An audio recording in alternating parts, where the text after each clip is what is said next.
Welcome to Pirate Money Radio with your host, Kevin Freeman, helping you unpack the economic headlines and providing real money solutions. Good Saturday morning. We're in the swing of football. You know, we've got cooler weather, we've got all the excitement of an election, and this election is a little more heated than most.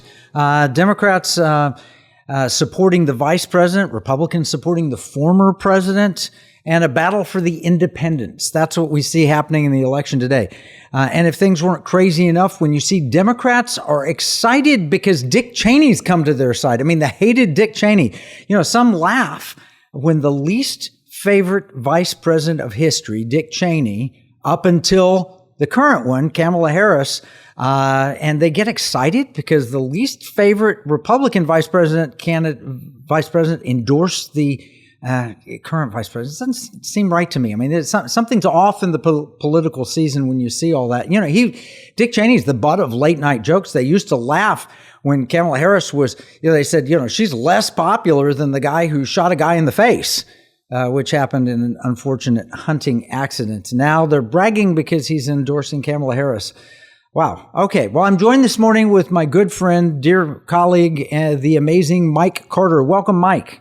Hey, great to be here. I don't know about that amazing title, but it's always exceptional to be here on a Saturday morning, just kind of talking about what's happened during the week and what's going on with pirate money. And I grabbed some coffee this morning at breakfast, and the gal at the counter says, "Hey, you got a pirate money shirt on." She goes, "Do you know how much if you're on a pirate ship, do you know how much it costs to get your ears pierced?" And I said, "No, this is a great dad joke." And she says, two Buccaneers. Oh, $2 Buccaneers. So, and I asked her if that was inflation adjusted or whatever, and then told her about gold. And she said, "How do I get that?" I really questioned the story the minute you said I was getting coffee because I know you're not a coffee drinker. Did you really drink coffee this morning? Yeah. So that is really strange. That's something crazy. I'll tell you another something crazy. Did you see this headline? The Teamsters union, for the first time in 30 years, they are not endorsing a candidate for president. Now, without fail, for more than 30 years, they've endorsed the Democrat. You know, regularly, ongoing. Well, they're the party of unions. This year, they're not endorsing either candidate. So something changed. Yeah. What is it that changed? Well, they did a poll.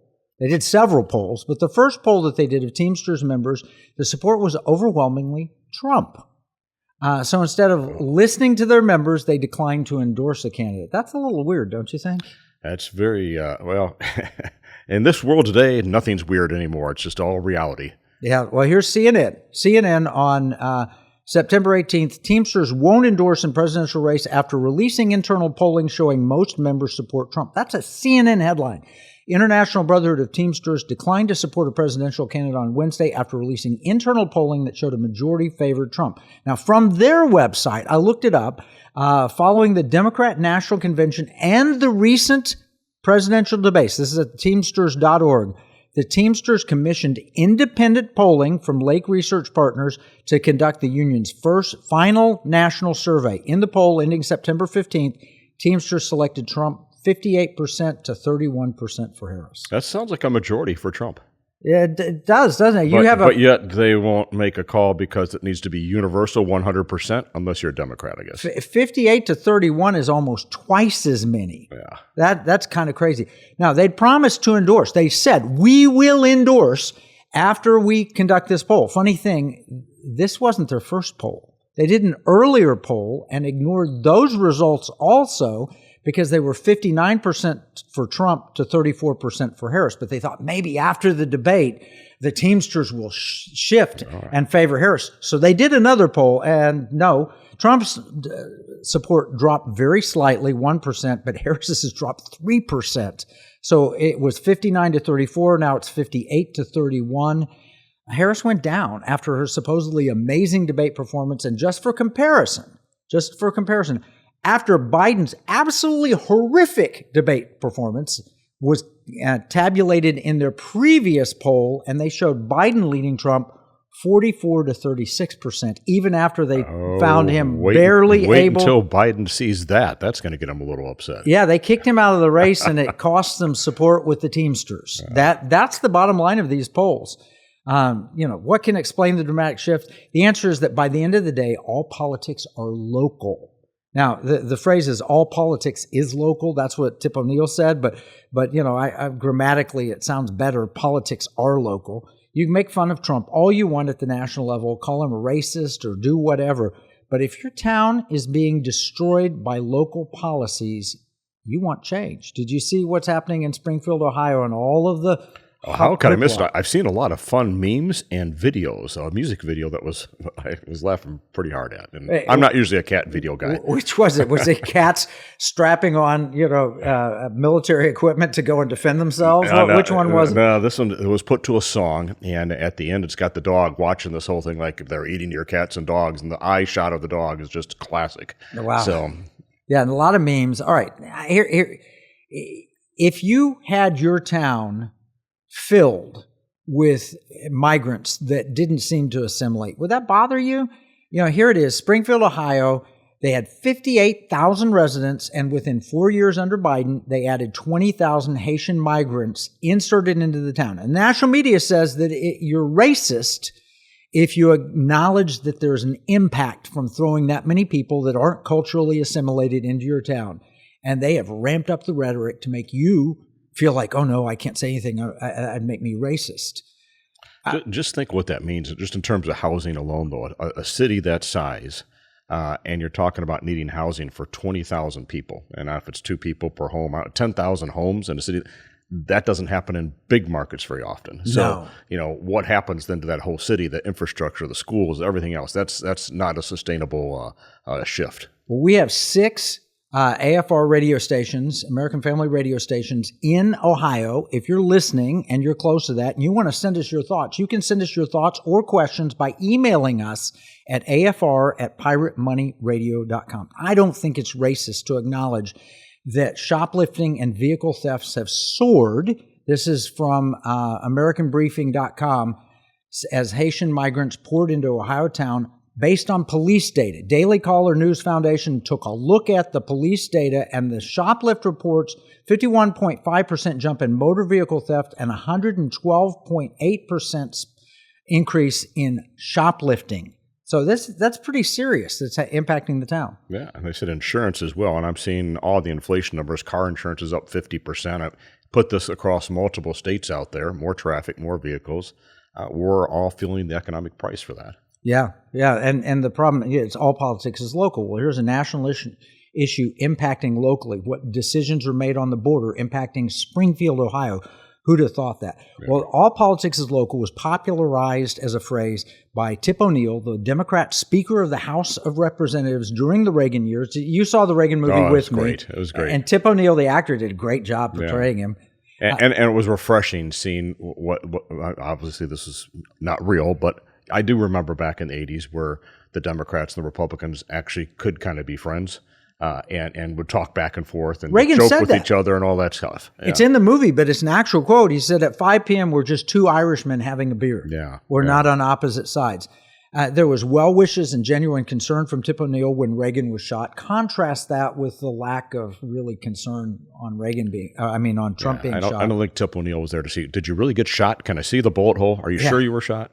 And then there was, and when the politics turned on, he said, what did he know and when did he know it about Iran-Contra? They did use the politics. Yeah. Well, today we're going to interview a friend from Alaska to see if all politics is local, applies to Alaska and his state. Alaska is the largest state by area, more than double the size of Texas. Well, that's hard for me as a Texan. Double our size. Alaska has a land area of 665,384 square miles. Texas is second with 268,000. And California is third with 100 and some thousand. I don't know. But Alaska is only one of 2 states not contiguous. If any state has a different local impact from federal issues, it's going to be Alaska or maybe Hawaii. So we thought we'd reach out to a friend who lives there, State Representative Kevin McCabe from District 30. He's a pilot, a volunteer firefighter. He served in the Coast Guard, an NRA member, and an all-around great guy. So we're going to talk with Representative Kevin McCabe about all politics being local in Alaska and pirate money, and we'll be with him right after this break.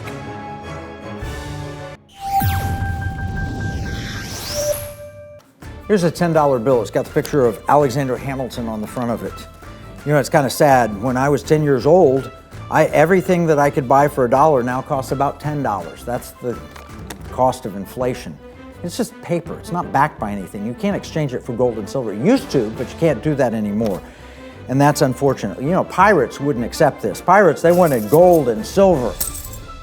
Patriots, the founders of this nation, also wanted gold and silver coin. In fact, they put a provision in the Constitution, 17 words, that said states could only make gold and silver coins tender within the states. That's why I wrote this new book, Pirate Money, Discovering the Founders' Hidden Plan for Economic Justice and Defeating the Great Reset. It will explain exactly the history of money and exactly why gold and silver coins can be made modern with new technology and a useful monetary system. PirateMoneyBook.com.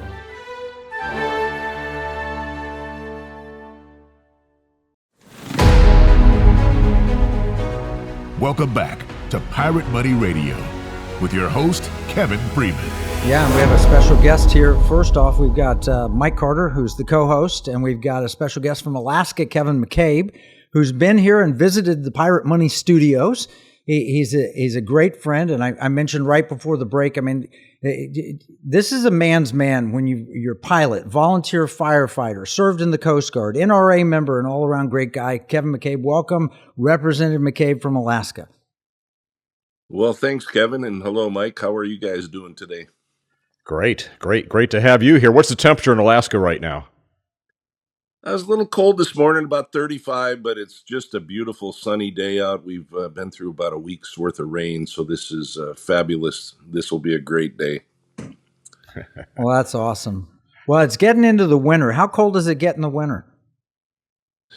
Well, where we are in the wintertime, it's not too bad.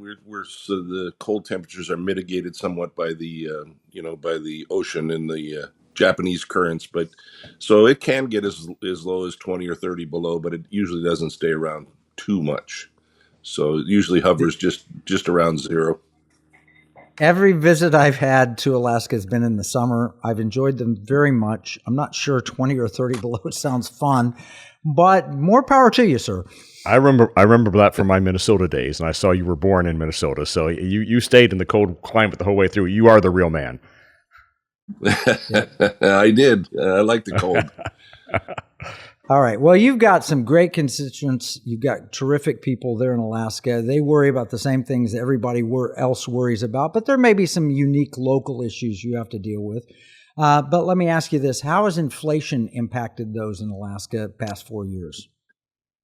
Well, Alaska's always been higher. Our costs are higher because of the transportation, of course, and we don't produce enough of our own food here in Alaska to feed folks or to keep the prices down. So, yeah, inflation is a big deal with us when you consider that not only is the food or the product inflated, but so is the transportation with the price of gas and everything else. And if the Biden administration continues to shut down oil and natural gas and fossil fuels, it's only going to get worse for us. And we're sort of on the leading edge of the worstness, if you will.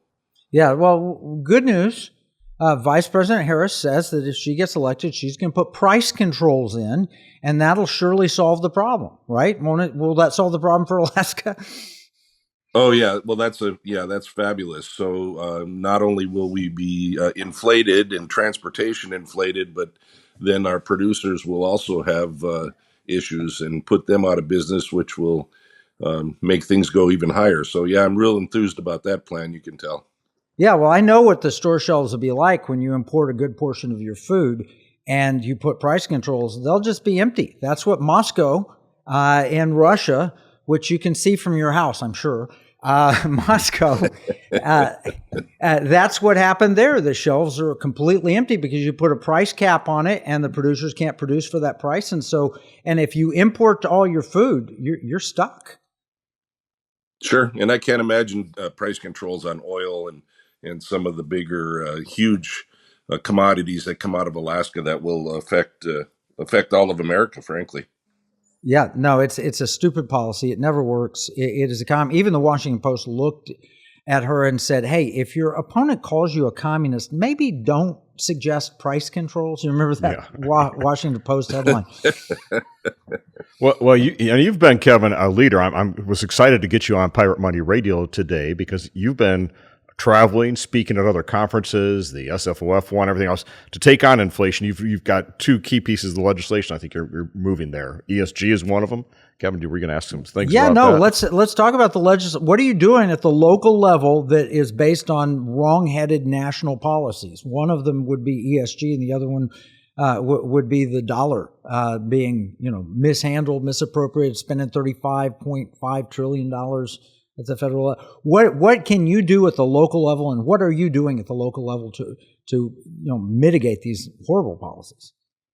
Well, sure. I mean, so let's talk about HB3 first. I mean, that's the one that you and I talked about when I was down there last year. And HB3 is a way for people to store value in their homes without losing money for inflation. So if you store a dollar bill in your safe, you're going to lose 18% or so right now per year of the value of that dollar. If you store a gold back or a gold coin in your safe, it's not going to lose the value, at least not as fast as a dollar does. And we've watched gold for years. All of us have that are interested in it, and we watched what it does and how it doesn't bow to inflation and the pressures from the government. So having a means to store that and still be able to spend it without it being taxed as a numismatic or as a commodity is important. And that's what we did with HB3 is we basically put forth legislation that says Alaskans can use gold and silver under our Constitution, under the U.S. Constitution, as a means of legal tender. And, of course, talking to you guys and you folks, now we need to get the transactional piece in there, which wasn't in there before, but we're certainly going to do that.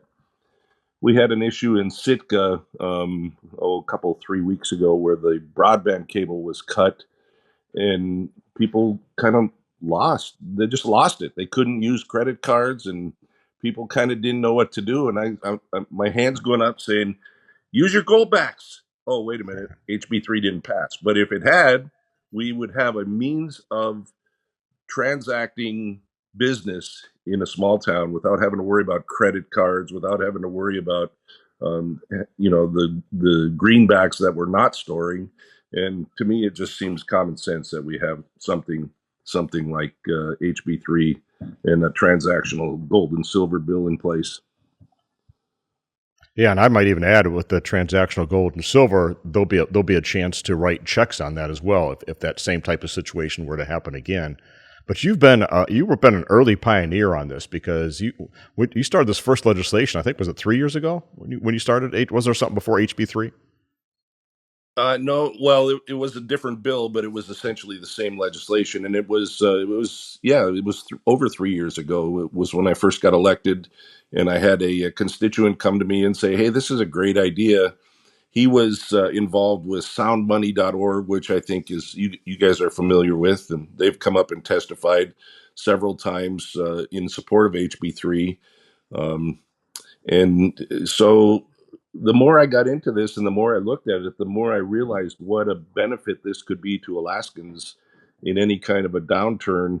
And then as the inflation started to creep up under Bidenomics, I thought, this is a perfect place to store value. I mean, you can't store it in the banks. You can't store it necessarily in the stock market, or if you can, it's too volatile to worry, you'll be constantly worried about it.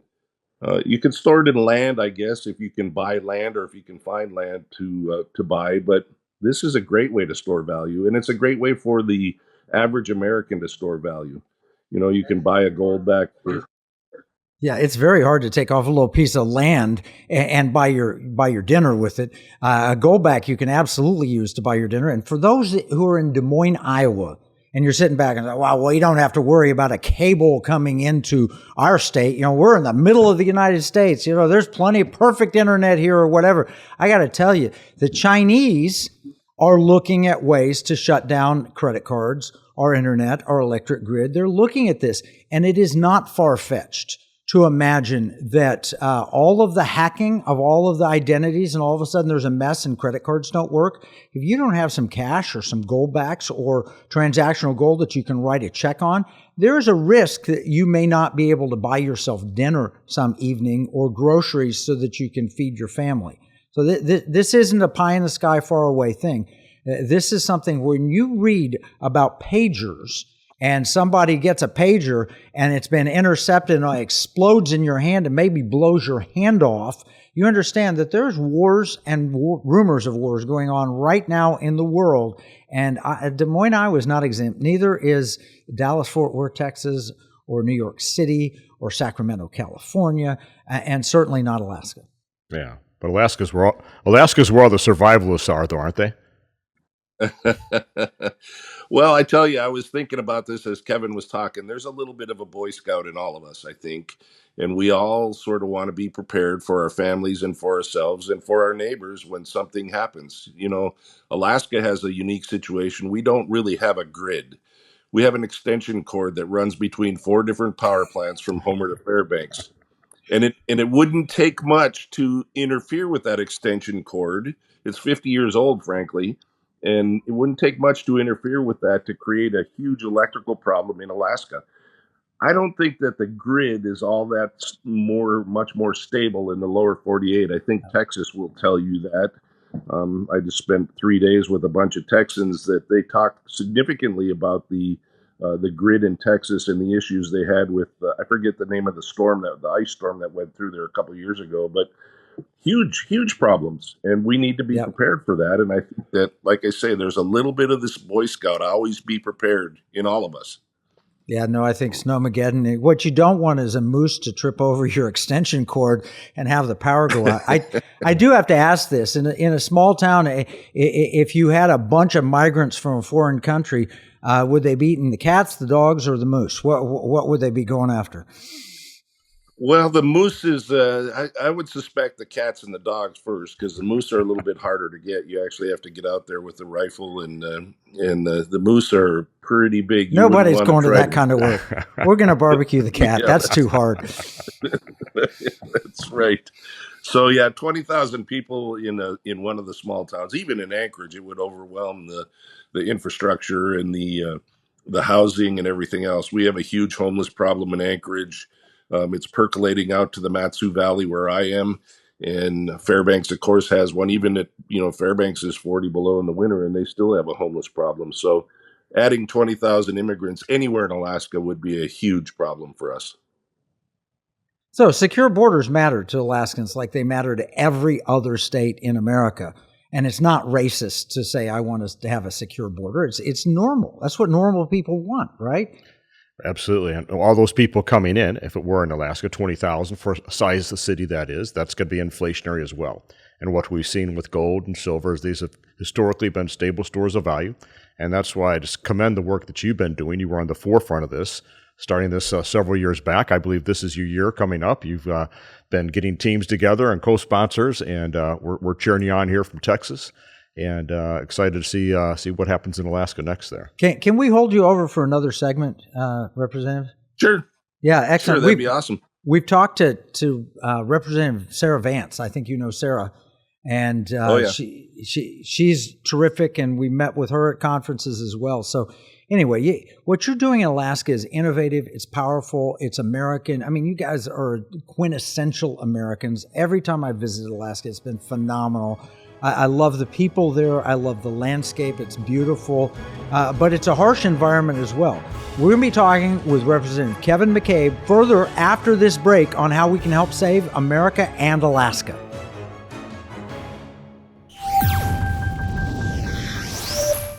In uncertain times, finding stability in the economy can feel challenging. But what if you could navigate economic volatility while honoring your biblical values? At Timothy Plan, they believe this balance is possible. Timothy Plan filters its volatility-weighted ETFs and family of mutual funds through a biblical pro-life and pro-family lens, so you can see competitive returns and moral responsibility, helping you to weather the economic storms.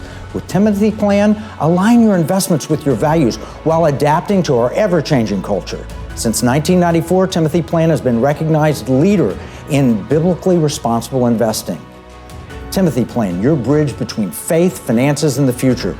Visit timothyplan.com or call 1-800-TIM-PLAN or 1-800-846-7526. Investing includes risk, including possible loss of principal. Before investing, carefully consider a fund's investment objectives, risks, charges, and expenses contained in the prospectus available at timothyplan.com. Pirate Money Radio, helping you give, spend, and invest in ways that align with liberty, security, and values. Welcome back with your host, Kevin Freeman. Yeah, and the amazing Mike Carter and Representative Kevin McCabe, who is supporting liberty, security, and values in Alaska. And he's just been at a conference that's an amazing conference, the State Financial Officers Foundation. I think he's a speaker, been a speaker there. That is where our remarkable state treasurers like Marla Oaks in Utah or Dr. Fleming in Louisiana or Todd Russ in Oklahoma. And Mike, you want to take it from here? Yeah, you're talking, I think they invited you to talk about ESG, but I think both these topics go together, the ESG and the transactional gold and silver. But tell us a little bit about what you were speaking on there. Yeah, well, I didn't really have a speaking role. It was more of a just inviting and listening and learning. And I got to tell you guys, I was heartened to find this group, much as I was heartened when I first went to the the economic war room with you guys a year ago. Sometimes you feel like you're alone out here fighting this battle against ESG or DEI or trying to get transactional gold, trying to get gold and silver. And you just feel alone. And then you find a group of folks that are like-minded, that are interested in seeing that ESG not take over our financial world. So I think they invited me because I have a bill that I came to their attention through our Commissioner of Revenue, Adam Crum, and he brought it to their attention. It's HB 174, and basically what it does, Alaska has two big funds. We have a retirement fund, of course, but we also have the permanent fund. It's an $80 billion sovereign wealth fund that our oil revenues go into that we're using to fund government. And my idea was, if you're going to invest through these funds, you should not invest for anything except for pecuniary interests. You need to make a profit. And investing for because it sounds good, it sounds swell to invest in Solyndra, frankly.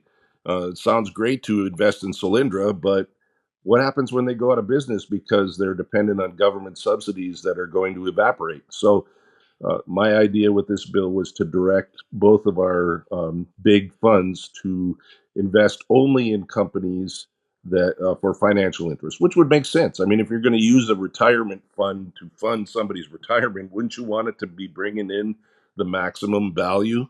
And so that's HB 174. I call it the anti-ESG bill. But I learned in the last couple of days that we need to strengthen it. It needs some accountability measures. It needs some board stacking language. And we certainly have got to fix the idea that the only way to invest now is just in companies for ESG things. It's horrible, actually. Well, people don't realize that creates a massive slush fund that you can benefit your buddies. Here's two problems with it. The non-capitalists are going to take advantage of it and literally take the money from the people and run as con artists. And it attracts a lot of bad people.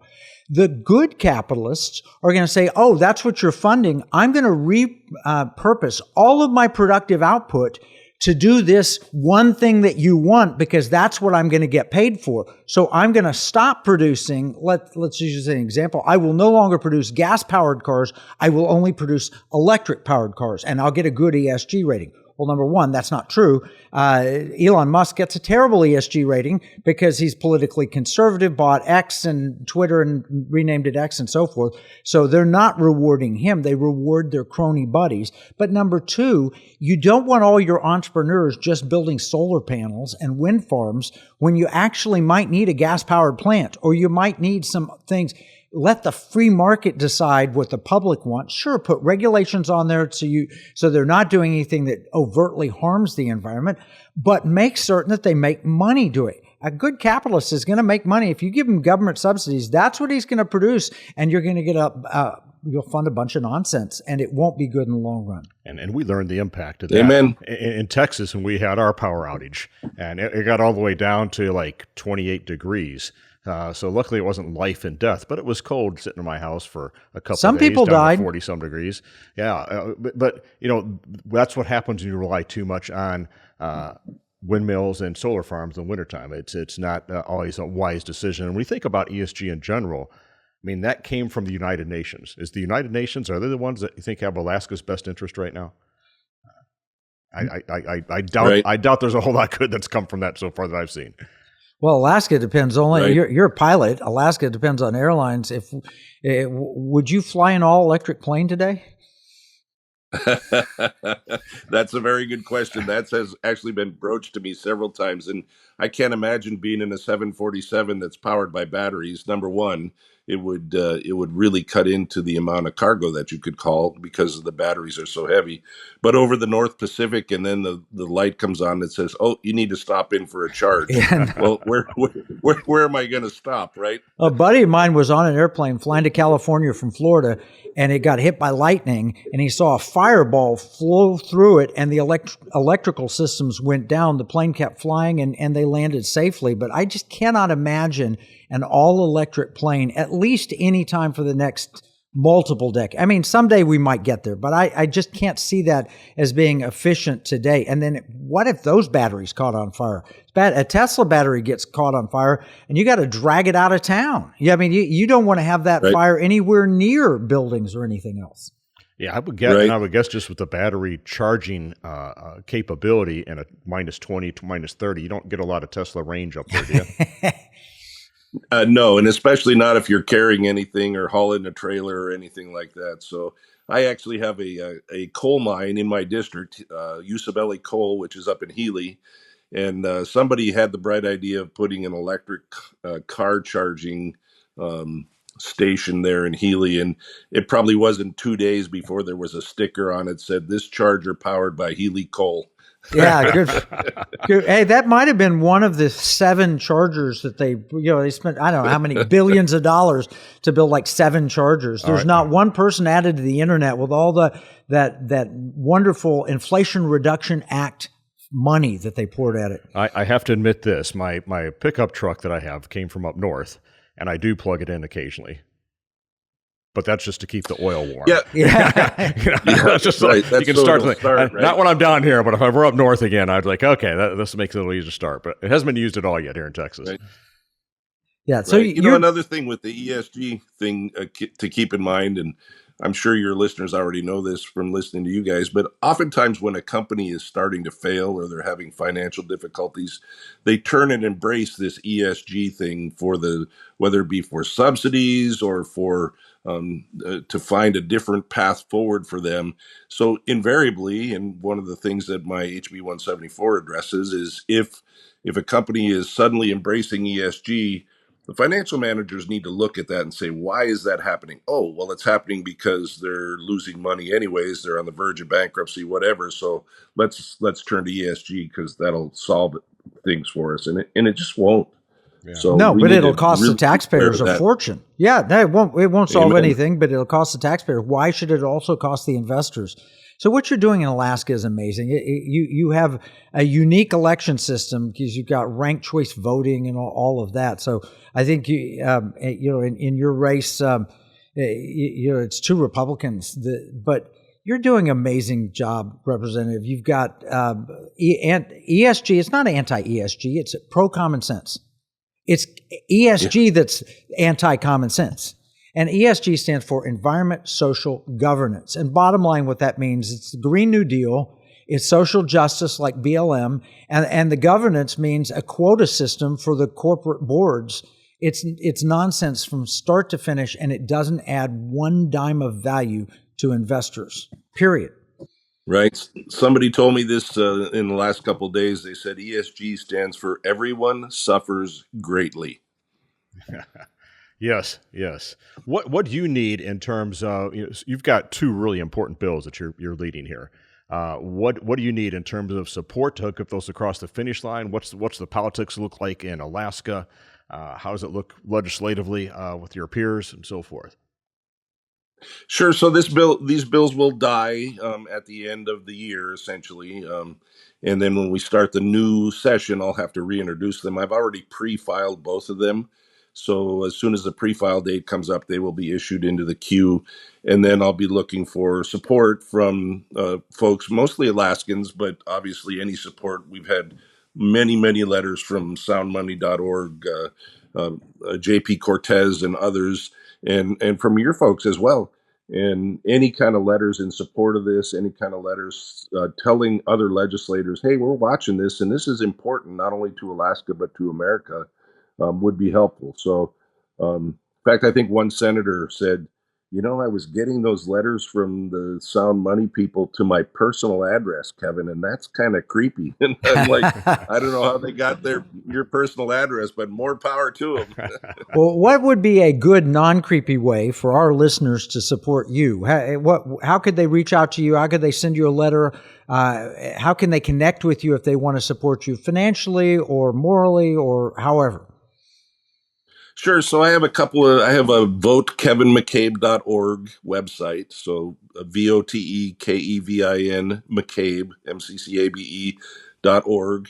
My email address is all over there. My phone numbers are on there. Facebook as well, Vote Kevin McCabe. And you can send me an email at kevin@kevinjmccabe.com as well. And, my contact information is all over there. Any kind of donations are helpful, and encouragement as well. And truthfully, Kevin, one of the things I learned with you is the power of prayer and the power of community discussing and praying together over some of these things. And I think that's is important, if not more important, than donations. So, well, we want to support you, Mike. Do you have any last thoughts on pirate money? Or just that this has become a movement. It's all across America. I'm so excited that we're all the way up in Alaska, and I think it's such a critical piece for right now, and it is bigger than us. So keep up the good work. Well, Alaska's bigger than everything. Oh, stop rubbing that one in. It is bigger. but keep up the great work you're doing. It takes a little while to get people to understand, past the normalcy bias, understand what these bills are about. I believe that as you go into this next legislative session or wrap up this one, you're going to be well positioned for success, and just so appreciate all the work you're doing. Yeah, well, thanks, gents. I appreciate it. I appreciate the opportunity to push these forward and to talk to you guys again. And I sure wish I could have been there a couple of weeks ago when you had your conference again, but it just wasn't working out. But I appreciate everything you do, and I appreciate you having the Alaska coin on your mantle there, Kevin. Yeah, we do. And we look forward to coming up and visiting you and Representative Vance and others in Alaska. If you want to have us come, afr@piratemoneyradio.com. Just send us an email and say, come visit us in Alaska. Or send an email to Representative Kevin McCabe. We'll have more right after this break. The spirit of patriotism has prevailed. The battles may have changed, but the values remain the same. Today, in 2024, we find ourselves at a pivotal moment where the call for unity, freedom, and a better future echoes louder than ever. For more than 10 years, Patriot Mobile has been committed to supporting the values that make our nation great. With affordable plans and reliable nationwide coverage, Patriot Mobile is not just a wireless service. It's a call to action for those who believe in the American dream. Because this year is not just any year, it's the most important year since our nation's founding. Choose a wireless carrier that shares your values. Choose Patriot Mobile.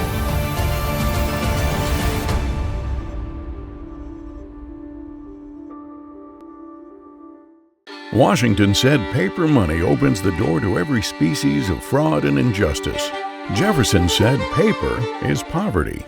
Hamilton said to emit an unfunded paper as the sign of value ought not to continue a formal part of the Constitution.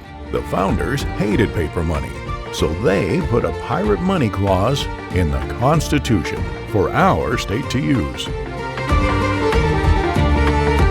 Learn more at transactionalgold.com. Pirate Money Radio, helping you give, spend, and invest in ways that align with liberty, security, and values. Welcome back with your host, Kevin Freeman. Yeah, we just had two great segments with Representative Kevin McCabe, like his first name, Kevin. That's a name of honesty, integrity. You know, he actually is a really, really good guy. And if you missed any of this with Kevin McCabe or anything else, you can get the AFR app on your phone, or you can go to piratemoneyradio.com and you can hear all our episodes. Also, wherever you get any podcasts, Spotify, Apple, everywhere else. For more information to stay updated weekly, click at the subscribe button at piratemoneyradio.com, and we'll send you an email telling you when our new episode is dropping, when you can listen to it on the radio and so forth. All we need is your email address, and we'll send you a nice email. And if you want to get involved at the local level, your state might be one of the 29 or 30 states I think we're working in. It keeps growing. It's hard to stay on top of it because we've got multiple. We've got probably about 25, 26 that are in some type of legislative process, and then another 3 or 4 that have reached out asking for information, trying to figure out, okay, what do I do with this? Can I get my treasurer on board? What's my next step here? But it is growing. Where do we go to see that? So transactionalgold.com is the best website to see kind of where things are at. That's a lot of that is data from last year. We're going to be repopulating that with new information as we move into this next session here. But now is the time, if you're hearing this message for the first time, and you're saying, man, I need this in my state. How do I do that? Now is the time to consider getting up to speed on this, getting with your legislators, saying, hey, we need this in our state, and reach out to me or anybody on our team, and we'll try and connect the right people and give you the resources to move this forward. Yeah, you can write to us at afr@piratemoneyradio.com. But Mike, why should somebody, Representative McCabe wants this in his state. Why should somebody want this in their state? Well, he said it right there. Everybody's seeing inflation. We just saw a half-point drop in the markets. Does that mean there's going to be more inflation? We're seeing the record debt out there. We're seeing de-dollarization. We're seeing CBDC. We're seeing all kinds of potential threats out there. But why in my state? We need this to be legislation in a state because of 3 key things. The first one is trust. If I buy gold from Alaska, I trust that they're going to have the right purity. I'm going to get what I'm paying for and so forth. And I know how to buy it because it could be a seamless, easy way to go about doing that. The second one is taxes. And we see, according to what we're reading in the IRS code, and none of us are tax professionals here, but what we read in that is that if you can buy a stick of gum with transactional gold and silver, if you can pay your taxes, make a car payment with it, it's no longer a collectible coin that you have to go and say, okay, what's the real value? How do I get change? But actually functional currency. And it needs to have that state backing to be that functional currency. And then finally, we've got taking. And we've talked a little bit about this before and hope it never comes around again. But in the 30s, we saw that Roosevelt came and said, okay, people are holding on to their gold too long. They need to turn that in. They didn't ask states to turn it in, but individuals they did. And then they repriced that a year later for another $15 an ounce. They asked very forcefully. Yes. Yes. All right, so what we're talking about is the ability to spend gold and silver as opposed to just spending U.S. dollars. There are a lot of things that throughout history have been considered money. Cows were considered money, but it's kind of hard to take a cow and pay your kids tuition at college for it, unless, the cow happens to be the mascot or something. It's kind of hard to take a cow and buy your breakfast or a cup of coffee and a donut at Dunkin' Donuts. But gold and silver throughout history have been money, and you can take money and you can take gold and try it. Take a gold coin, walk into a Dunkin' Donuts and try and pay for your donut with gold. They won't know what to do with it. If they were smart, they'd say, sure, you can have as many, take a 1 ounce gold coin and that's worth $2,500. Take the number of donuts you want, take as many cups of coffee as you want, and I'll just take that gold. They don't know that. They don't understand it. They have no idea. But what if you walked in with a debit card that went against a gold deposit that you owned in a bank or in the Gold Depository of Texas or whatever, and you were able to buy a donut and buy a cup of coffee, and they took just enough gold or silver out of your account and gave it to Dunkin' Donuts? That'd be pretty slick. Why would you want that? Well, it's another way to hold money, another way to store money, another way to pay money. And so it's just another way to pay. And what Mike just walked through was, well, why don't we just use the commercial version of this? And there are several of them. One that I know has been around for 6 years, I think, that operates. It works well. I've tried it. It's called Glent. But the gold is stored in Switzerland. The company's out of the United Kingdom, and we have those 3 risks. If you start doing that, there is the possibility that you don't trust, or you have taxes taken out of it, or it's just taken away from you by the federal government. So that's why a state needs to do this, but they need to do it because you need another way to pay that is sound money that's not going to lose 20% of its value over a year or two, like we've had under the Biden administration. Whatever, if you went out to, go out to dinner. I went out to dinner. The 3 of us went to a decent Mexican restaurant, not a fancy one, with our daughter. So 3 people, no alcohol, no margaritas on here or anything like that. 2 salads and 1 combo plate. And we got a little tiny ramekin of guacamole. You know how much that cost? $60. $90. I've been in the same restaurant. It would have been $40 probably 3 or 4 years ago. Yeah. It's $90 for the 3 of us. My combo plate, which is good. I loved it. But I cut it in half. And this is the good part of it. I cut it in half and I saved the other half for tomorrow because I couldn't justify spending, $30 just for my little combo plate. So I ate less that way, and that's good news. Yeah. But the bad news is $90, not including tip. Yeah, not including tip. And tips everywhere you go now. If you're not going to pay with cash, like fiat currency right now, everywhere you go, if I'm just picking up a sandwich at the counter, you got to do a tip on top of that inflation. And many times you feel like, maybe I pops need to up do on that. the little iPad. It's getting more and more expensive, and everybody's looking for a solution. And this is it. This is a solution that doesn't matter. Republicans and Democrats are getting behind this.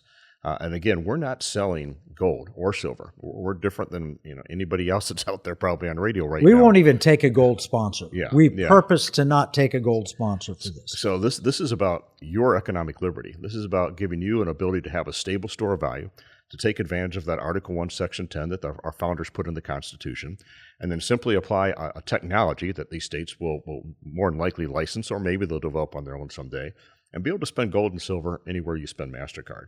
That gives peace of mind. I mean, the people that are calling that are discovering the technology, seeing how that works, and saying my state could have this as well.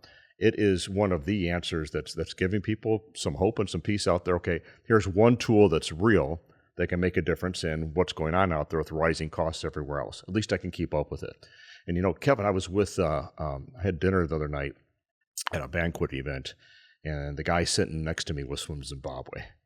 And he asked what I was working on. I told him about transactional gold and silver, and he's like, you have no idea how important what you're doing is. This is a God thing. He goes, what you're doing is critical. He goes, let me tell you what it was like in my country.